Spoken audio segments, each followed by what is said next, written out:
Wow, may ganap pala si Papi Paolo Avellino ngayong November 22, 2024. Dito po sa Kalimodan main stage.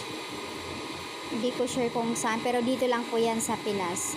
So may kanya-kanya munang ganap ang Kim Pao.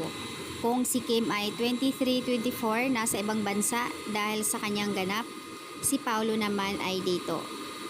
Kung matatandaan po, last month ago na si Kim ay nasa Cebu, si Pao naman ay nasa ibang bansa with Maymay and Rata. So ganun lang talaga yan guys. Hindi pare-pareho, may kanya-kanya muna ganap. Kung minsan magkakasama ang dalawa. Pero sa December yan guys, magkakasama ang Kim Pao.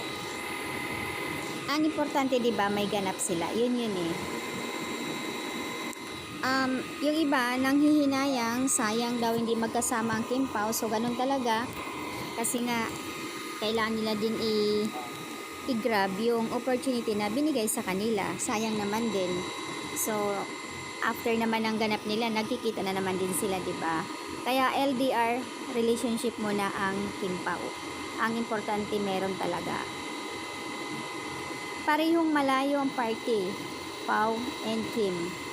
So, yan guys, kahit na malayo naman yung mga yan, ay nag-uusap yung mga yan from time to time.